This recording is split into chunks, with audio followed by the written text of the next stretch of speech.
Resort में विवाह नई सामाजिक बीमारी। कुछ समय पहले तक शहर के अंदर मैरिज हॉल में शादियां होने की परंपरा चली, परंतु वह दौर भी अब समाप्ति की ओर है।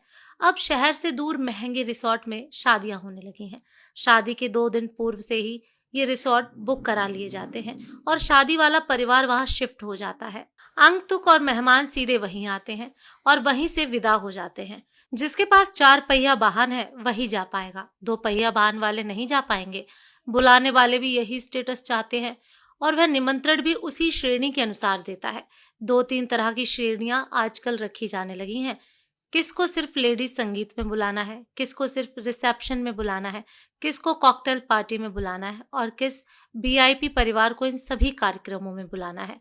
इस निमंत्रण में अपनापन की भावना खत्म हो चुकी है। सिर्फ मतलब के व्यक्तियों को या परिवार को आमंत्रित किया जाता है। महिला संगीत में पूरे परिवार को नाच गाना सिखाने के लिए महंगे कोरियोग्राफर 10-15 दिन ट्रेनिंग देते हैं। मेहंदी लगाने के लिए आर्टिस्ट बुलाए जाने लगे। मेहंदी में सभी को हरी ड्रेस पहनना अनिवार्य है। जो नहीं पहनता उसे हीन भावना से देखा जाता है, लोअर कैटेगरी का मानते हैं। फिर हल्दी की रस्म आती है। इसमें भी सभी को पीला कुर्ता पजामा पहनना अति आवश्यक है। इसमें भी वही समस्या है, जो नहीं पहनता उसकी इज्जत कम होती है। इसके बाद बर निकासी होती है।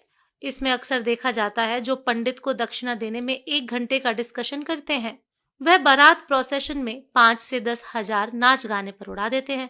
इसके बाद रिसेप्शन स्टार्ट होता है। स्टेज पर वरमाला होती है। पहले लड़की और लड़के वाले मिलकर हंसी मजाक करके वरमाला कराते हैं। आजकल स्टेज पर धुएं की धुनी छोड़ देते हैं। दूल्हा दुल्हन को अकेले छोड़ दिया जाता है, बाकी सबको दूर भगा दिया जाता है और फिल्मी स्टाइल में स्लो मोशन में वह एक दूसरे को वरमाला पहनाते हैं। साथ ही नकली आतिशबाजी भी होती है। स्टेज के पास एक स्क्रीन लगा रहता है, उसमें प्री वेडिंग शूट का वीडियो चलती रहती है। प्रत्येक परिवार अलग अलग कमरे में ठहरेगा, जिसके कारण दूर दराज से आए बरसों बाद रिश्तेदारों से मिलने की उत्सुकता कहीं खत्म सी हो गई है, क्योंकि सब अमीर हो गए हैं, पैसे वाले हो गए हैं। मेल मिलाप और आपसी स्नेह खत्म हो चुका है। रस्म अदायगी पर मोबाइल से बुलाए जाने पर कमरे से बाहर निकलते हैं।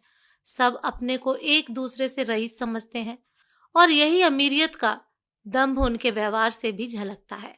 कहने को तो रिश्तेदारों की शादी में आए हुए होते हैं, परंतु अहंकार उनको यहाँ भी नहीं छोड़ता।